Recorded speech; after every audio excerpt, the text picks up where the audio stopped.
welcome, Sister Ann Marie Petri, formerly Sister Joseph Helene.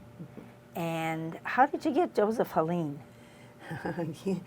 Well, I noticed that all the sisters were taking their parents' names. So my mother's name was Ernestine, my dad's name was Frank. And so I have a funny bone, and I went to the novice mistress and I said, what if I take Sister Mary Frankenstein? Which did not, it didn't go over like very that. well. It didn't. But my dad's second name was Joseph, and my mother's second name was Helena, but they said Helene, so Yeah. that's what I got. Yeah. And you got that name, and we like to mention those. Ann Marie Petri, who was known as Sister Joseph Helene. Joseph Helene. Because I love that name. There are people who knew you when you used that name. So some of them don't know you by Ann Marie Petri, but they know you by Sister Joseph Helene. Yeah. So I didn't like it that you got that name because I wanted Joseph Helene. That was it. I'm You're sorry, too late. we can switch. No, I like your story there. So anyway, we're delighted that you're willing to tell your story. Okay. And we have 30 minutes. Okay. And in that 30 minutes, if you can start where you start, where were you born? Tell us about your family. I know you can't tell everything, but tell us, your siblings' names and how your parents got together, briefly. And then from there, we'll go into your ministry, etc. Well, I would just like to start that I always, whenever I look at my past, I think of it's mystery and miracle. Oh. And I mean, that's just the theme of my life because my mother's mother was an English lady, and she was in one of the sisters where she was boarding knew Prince Hornlow from Austria, and he was looking for a young woman to be governess to his two little girls, preschoolers. And my grandmother wanted to go, and I mean, the nun suggested her because she was so good with children. Okay. And so then my grandmother went, and when she was there, she met Rudolf Schnuff, and they got married. And my mother was born, and this was around the Depression, First World War, all the, and so in the end of that, Rudolph was, I'm sorry, it's not Rudolph, it was Leopold Schnuff, and he was killed in action. They never found his body. So here's my grandmother, an English woman, wanting to go back to her family with a small child, and she was a seamstress, so she made enough money. She got to England, found out they had moved to Canada. Oh, my. So then she traveled to Canada. So I'm leaving, my mother is in Canada. She's a young, going into high school. With my dad, he was born in America, but German background. But when he was very young, he decided he was going to be a priest. He practiced on his 6 sisters, his homilies, when he was like 5 or 6 years old. He was very determined. But when he went into the seminary, he got sick. And so they sent him home. They said, come back and try again. Well, after 3 times, the priest said, God doesn't want you here. So this is a sign to you. You need to stay home. And it just so happened that my mother got to know my dad's sisters at the dance hall. Okay. Those dance halls were big in those times. Yeah. So, yeah. And so anyhow, that was, so here's a man that wanted to be a priest and a woman that was born in Austria. And so where did I come in? So my parents got married, and the firstborn was a son. I don't know whether I tell this story or not, but anyhow, it was during the Depression. My dad worked for the railroad, so they made their honeymoon. Sister Antoinette, my dad's oldest sister. Do you know what? Said to come to the parish, and they had living quarters. So my mom and dad had their honeymoon. What parish was this? I don't know. It was a big one in Chicago. Chicago. I say that because just to... Yeah, I know, and I'm trying to think of it. That's what I couldn't remember. Sister Antoinette was my first grade teacher. Okay. She was very, very tall. Very, Right. very tall. Right. I mean, for us little first graders, she was as kind and as good. She's over 6 foot. Over 6 foot as she was as her size. She was awesome to us. So where did you go to school? St. Bridget's in Detroit. That's what I was wondering. No, but that was what she went later. Okay. But anyway, yeah, but now, Sister, now this is another part of that mystery is that that when the family came from Bay City, where my dad was born, they came to St. Anthony Parish, which was a German parish. And she wanted to go to religious life. That's another story. But anyway, the priest said, well, if you really want to go to an up-and-coming community, you should try the Adrian Dominicans. So she became an Adrian Dominican. Now, the only time I saw her... Africa. And then meanwhile, my dad's twin wanted to go, but after he came back, then his mother, my grandmother said she could also go to Adrian. But anyway, Antoinette, well, let's go back to my family. I was born, my dad was a man of faith. We were in Detroit, and I was about 5 years old. I have a sister, Betty, that's next to me in age, and then I had Mary and Martha and Jane and Joan, the twins. But anyway, when I was about 5, my dad had saved $200. He went to Royal Oak to buy a house. Now, the real estate man says, you mean you want to rent a house? No, my dad said, I want to buy a house. They said, well, we can give you an old house. He says, no, I want a new house. And so he came back with his $200. But wouldn't you know it, a few weeks later, the man from the real estate called and said, you know, I have this house that's being built and the person can't pay for it. Would you like it? Oh. So he was a man that believed in miracles. Okay. So 5 years old, I went to Royal Oak, and I went to Shrine of the Little Flower, Right. and I had Sisters of Charity. Okay. For 12 years. Okay. And then Antoinette told me if I joined the Adrians, I'd see the world. I figured my mom had a lot of stories to tell, and so maybe I'll be an Adrian Dominican. That's how I got here. Okay. I had no relationship with the Adrians except once every 3 years. Every 3 years. And But you had a very firm faith foundation in your own gosh. family, in the whole extended family Sure. as well. Both my mom and dad. Yeah. Except yeah. my dad was not practical. My mom was, you Yeah. know. All of our clothes she made. She was a seamstress like her mother. She made all our clothes. And back in those days, I think that's the mothers did. They didn't work outside the home. Right. And the But 6 dads- girls. Yeah, 6 girls. And you had hand-me-downs, I'm sure. Mm-hmm. Yeah. Yeah, not many because we were so far apart. Betty and I were just a year apart.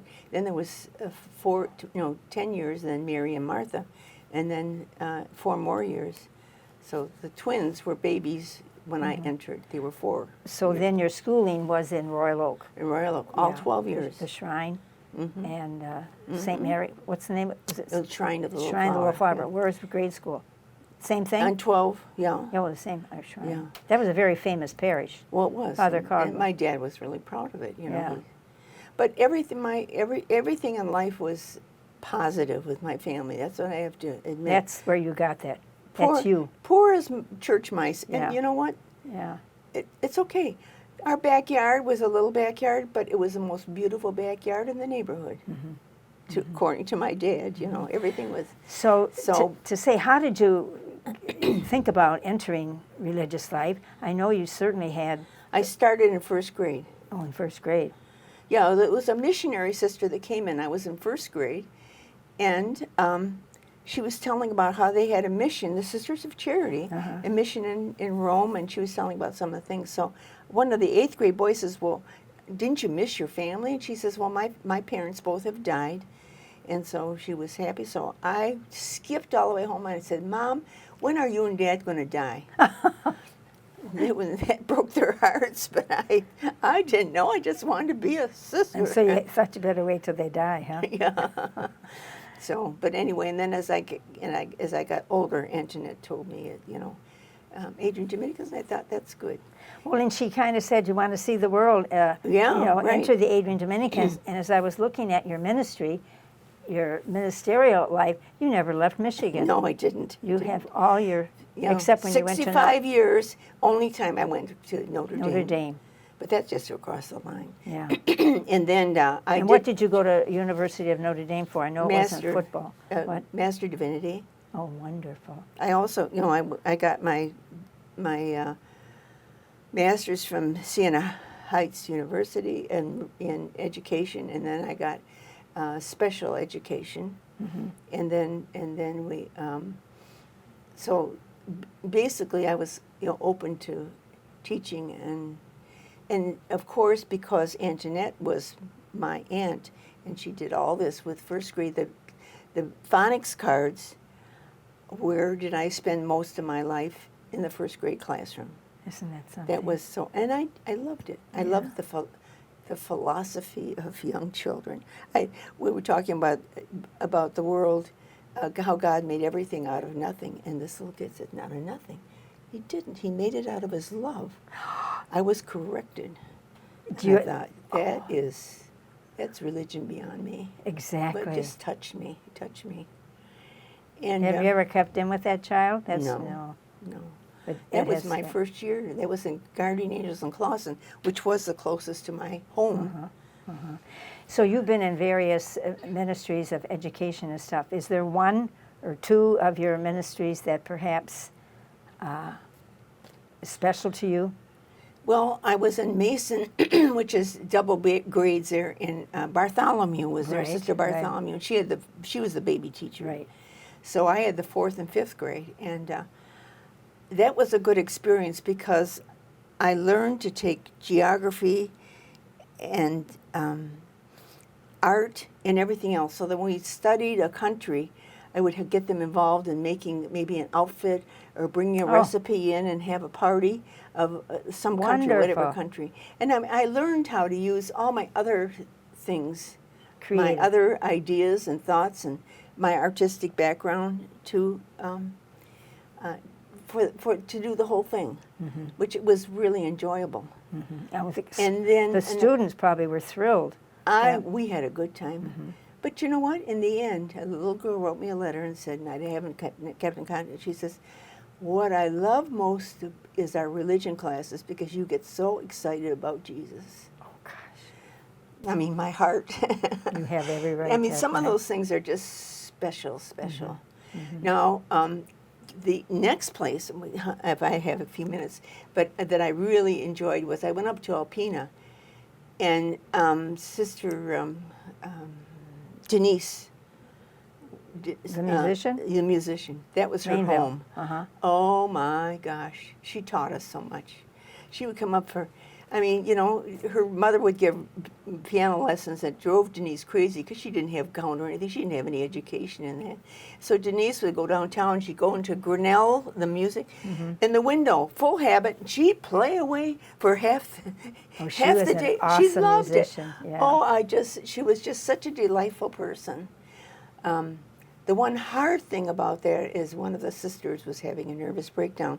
And so they always asked me, like maybe because I didn't say no, but they said, we can get a first grade teacher, but we can't get an 8th grade teacher. So I thought, give it a try. Well, it turned out math is not my positive thing. And I realized how bad. I thought, oh, what am I doing with these kids? And I would say, if one kid was really smart and this new math, new math in first grade is sure different than new math in 8th grade. So I had the answer book, but I didn't know how. I worked so hard to get an answer. So I thought, well, now here's another way to go. So I would say one of the kids that really smart, now how did you get that answer? Smart. And so because I couldn't give them away how to get, I didn't know the road. If they only I knew. knew the end, but I didn't know the road. If they only knew. So then after that, I thought, I should have been honest and said, somebody should come in for math. But I don't know. I don't know what it worked. It worked. Whatever. I don't know whether it worked. I just hope they did. You were creative. It wasn't that you were dishonest in asking that kid. But you had a very special ministry too, at a time that we were not involved in pastoral. Yeah, I had a lot. I taught teachers. I did, special religious education, different things, and that was good.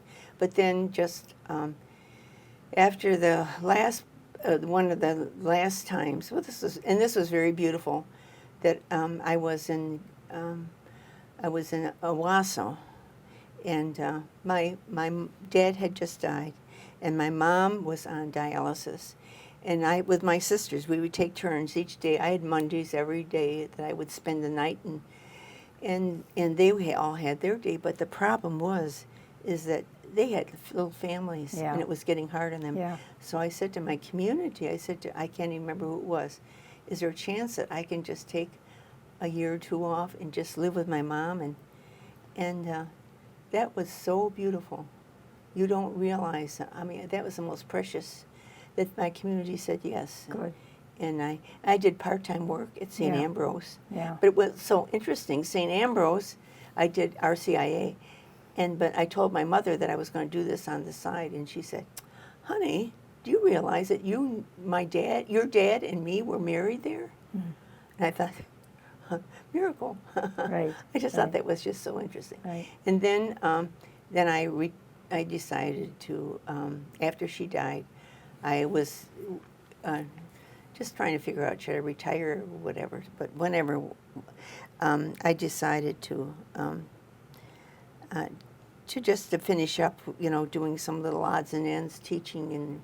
But you were invited by someone to go. Well, later on, yeah. And it was Carol Weber said, Jerry Maloney is leaving Gaines. Gaines, Michigan? Yeah. Would you, and she's been pastoral. But I've had some wonderful bishops. Pavish was wonderful. So, but anyway, I said, no, I've never been superior. I've never been big things like that. So in the middle of the night, I said, Ann, you fool, who is it? Who's religious education, no, whose vocation is this, yours or God's? So I said, I'll just put my name in. And then the bishop called me. Me? Pavish, Bishop Pavish? Bishop Pavish called me, says Ann Marie. Because I was in and out of the Lansing diocese, he knew me. For many years, yeah. Yeah. And he said, do you want to, would you consider taking that parish? And I said, I guess. Now, in this day and age, just for some clarification, in this day and age, for someone to take over a parish, there are more, sisters or lay people taking over. But back then, when you took that over, that was rather unusual. That was about 25 years ago. 25 years ago, to have a sister, and you were the pastor, except for the sacramental aspect. So you did everything in that parish. Yeah, right. And was respected for that. That's what Exactly. I thought was so nice, because we just, I don't think we have that today as much as, if the bishops would sit down with my sacramental priest and say, now she is in charge. Oh. And work with her, and that worked out really well. Beautiful. Beautiful people that I work with, and priests, but it was so interesting that. And how long were you at what was the name of the parish? Gaines, the last one? Yeah. 17 years. What was the name of the parish? Oh, St. Joseph. St. Joseph. St. Joseph. Now, I guess now they have kind of taken women out of but, Pavish says, any of the parishes, we never have any problem with the women running parishes. So, but I mean, that was, it was, what an experience. And you know what? You come to the realization of reality. And the first reality is not everybody loves you. Right, and that was hard for the people. Either you're ready for that, they want Father, or you're not ready. And so that was a hard transition. But your personality, I'm sure, endeared you. I learned to listen. Good. You don't just go into a parish. It's not your parish, it's theirs. Very good. And it was just all these people, I say, no, you'd be great on the parish council, Do you I need put your name in, And then somebody that I didn't want on the parish council, I put them in the basket and tucked their name under so I couldn't draw Watch it, they could be watching this video. Oh, but anyway, no, really, I tried to be open to everybody, and it's okay. And like I mentioned to you, that I think one of the nicest things, beside that little boy telling me how God made things, it was this family that said, all these parishes around here have fathers. We're so blessed to have a mother. And I loved it. I mean, some of those things are so precious to me. Right. I don't forget them. Definitely, yes. And so, And you were dearly loved there. I did something I love them. on the Lansing board. I did something in Lansing Diocese. And when someone on the board heard I was an Adrian Dominican, he said, do you know Sister Ann Marie Petri? I said, do I? They just praised you for Oh, well, your they ministry there. Yeah, they were grateful loving, yeah. for who you That was are good. and what And you they brought. still do. Yeah. I've been gone, 12 Yeah. years? And So now your ministry, you're in mission here in Adrian, Michigan at the Mother House. Right. And that was your decision to come here. You came to Adrian when? It'll be on the 27th of this month. It'll be 4 months. 4 months. And it was your decision. My decision. And I was excited about it. Good. And it was, because I put money into this, and I wanted. What made you decide? Couldn't drive anymore. Okay. Okay. Couldn't see much anymore. That's right. You have eye problems. Yeah, and there's all those things, and you think, well, that's important. But I mean, I just feel that, and I thought I could bring something to this, to Adrian too, because I'm happy. I've never ever been upset about leaving someplace. I've loved every place I've been, Yeah. but it always was a call. It's not. I'm not. I say I'm not leaving you. God seems to be calling me someplace else, and I was happy with that, and they accepted it. Except some people keep calling us back. That's right. So you were there a long time. What? 17 years. Oh, yeah. 17. Okay. 17 years. Yeah. And I mean, the bishop said, "Can you stay one more year?" And I thought that's not fair. The priests are retiring, and I said, I told him, well, this wasn't Pavish, this is Boyer, and I said, this is near the end of my life. I need to take time for that. And I appreciated that. That was, and he was very respectful of that. And what does someone say at this time of our life? It's our soul time. Oh, that's great. I Yeah. like that. Our soul That's right. time. And it is true. And oh my gosh, the nurses, the aides, and everything have just been so wonderful, and just like in the therapy, I didn't know the difference between physical therapy and occupational therapy. The occupational therapy says we need to help you. And I said, what do you need help? I says, I just like to get my wash done. They said, oh, come on, let's get your wash. And then they took a picture of the back of the machines, enlarged it, and showed me how to use the washing machine, how to use the dryer. I do it myself. I like it when I can do it my own. That's right. And that was just so beautiful. And then they've asked, and then they said, no, okay, you got that figured out now. How can we help you in other ways? I said, I just hate not knowing names of people. I guess evidently a lot of people don't know who the aides are. So they made a sign. You can't see. That's the issue. But they put a sign on my door, low vision. As soon as you come in, introduce yourself and your occupation. Very and they good. do that. But had you not said something, they wouldn't have realized. Yeah. I think a lot of things, I have mentioned it. But, I mean, you just don't you have no idea. And I do love people reading to me. It's hard to get, time's the same. But I do need, there's something about when you read, then I can stop and say, say that again. Now, what does that mean? What does that mean to you? And so it's just that inner connection with that. But it's just, I can't say that there's anything I've been, one of the happiest things is the Adrian Dominicans let me take care of my mom, and they go swimming. Now, I had to tell you, that was one of the things, that the charities didn't go swimming. And at least they didn't let you know it. Huh? At least they didn't let you know it. Now, we have to draw this to a close. Is there something about you that not too many people know, but if we knew that Ann Marie Petri, we'd say, oh, no, not Ann Marie. Mm-hmm. What would that be? Something about you that we'd be surprised at? Oh, I don't know. This is the best thing that I know is that when I took St. Joseph and Gaines, we had a retreat. And the priest said, the most wonderful thing you can do for a parish is to teach them to see God sightings.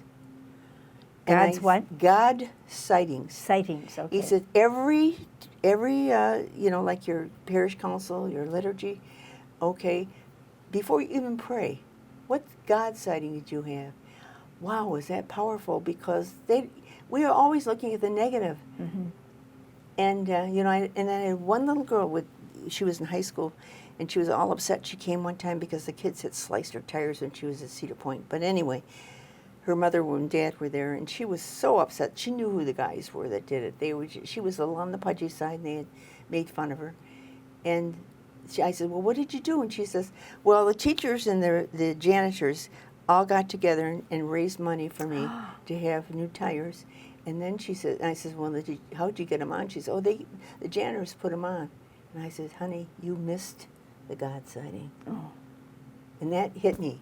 How many times do I miss the God sighting because we're all connected, we're hurt or whatever. Anyway, that's my story. But I mean, it's. I think we've seen a lot of that on the news too now with the horrible things that are happening in Ukraine and Russia and Maui, and no matter where, it's nice to see the news end with a positive. Right. Something positive. There's positive in everything. Yeah, and everything. You know, I was driving to the store, and people will go out of their way. If I can't see something, I say, you know, I have glaucoma. Can you check and see where the cinnamon is or something like that? Oh, they're so happy to help. You have to let people know that you've got some limitations. It's a good lesson for all of us. Ask. And people just, you know, they'll run and get the door for you. Sometimes I don't like that because I want to be independent. Well, you know, that's my negative. That's my negative, but anyway, that's about my story as much as I know. Well, I think there's a lot that we've left out, but for the time that we have. So as soon as they get all the stories this first round, then I'll start the second round. Anyway, so Ann Marie Petri, formerly Sister Joseph Helene, thank you ever so much for your time. It's taken us a long 2 or 3 years to get you to tell your story. That's for sure. Because you couldn't get to Adrian, and then you had trouble with your vision and stuff. So thank you for being so positive and saying yes right away. And you certainly have graced, we had God sightings any place you've been, because you certainly bring the spirit. But you know, it comes from family. Yes, it's I can wonderful get, family. Yeah. You had a wonderful upbringing. And everything isn't just, you know, of course happy. No, But it isn't. And you know what? You can look at it's how you look at it. It is. It's all how you look at it. But when we look at you, we think happy, and we think blessed. Our congregation is blessed by your presence in all the places. Yes. And may you continue to be that person that your family and God have made you to be. Thank you. Oh, well, thank you.